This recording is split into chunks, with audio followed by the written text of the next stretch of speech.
intensity, if not in magnitude, to the one Londa caused in the 1500s.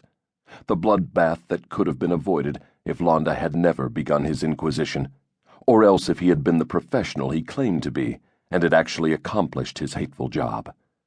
Mani, the name of the village where Londa found and destroyed the codices, is the Mayan word for "it is finished." But it wasn't finished at all. Part 1. 1. Now I realize you all want to hear about human sacrifice, the professor said, allowing just the right mischievous glint in his eyes, signaling to his students that to study history didn't mean they had to suppress their sense of humor. Each time he taught this course, and he'd been doing so for 30 years, he always began with the same comment, and he always got the reaction he wanted, a collective chuckle, the students glancing at one another in approval and sitting more comfortably. Virgins having their hearts cut out, the professor continued, or being thrown off cliffs into wells, that sort of thing. He gestured dismissively, as if he was so familiar with the details of human sacrifice that the subject bored him. Again his eyes glinted mischievously, and the students chuckled louder. His name was Stephen Mill.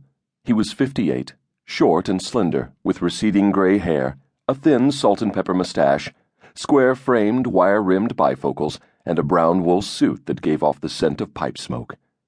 Liked and respected by both colleagues and students, he was beginning the last 70 minutes of his life, and if it was any consolation, at least he would die doing what he most enjoyed, talking about his life's obsession. Actually, the Maya didn't have much interest in sacrificing virgins, Professor Mill added. Most of the skeletons we've retrieved from the sacred wells, they're called cenotes, by the way, you might as well begin learning the proper terms, belong to males, and most of those had been children. The students made faces of disgust. The Maya did cut out hearts, of course, Professor Mill said. But that's the most boring part of the ritual. Several students frowned and mouthed, "Boring," to one another. What the Maya would do is capture an enemy, strip him, paint him blue, take him to the top of a pyramid, break his back but not kill him, not yet at least. The temporary objective was to paralyze him, then cut out his heart, and now he'd die, but not before the high priest was able to raise the victim's pulsing heart for everyone to see. The heart and the blood dripping from it were smeared onto the faces of gods carved into the walls at the top of the temple. It's been theorized that the high priest may have also consumed the heart. But this much we know for certain. The victim's corpse was subsequently hurled down the steps of the pyramid. There a priest cut off the victim's skin and danced in it. Those who'd witnessed the ceremony chopped the corpse into pieces and barbecued it. The students swallowed uncomfortably, as if they felt sick. But we'll get to the dull stuff later in the term, Professor Mill said, and the students laughed again, this time with relief. As you know, this is a multidiscipline course. He switched tones with expert ease, deepening his voice, abandoning his guise as an entertainer, becoming a lecturer. Some of you are here from art history. Others are ethnologists and archaeologists. Our purpose is to examine Mayan hieroglyphics, to learn to read them and to use the knowledge we obtain to reconstruct Mayan culture.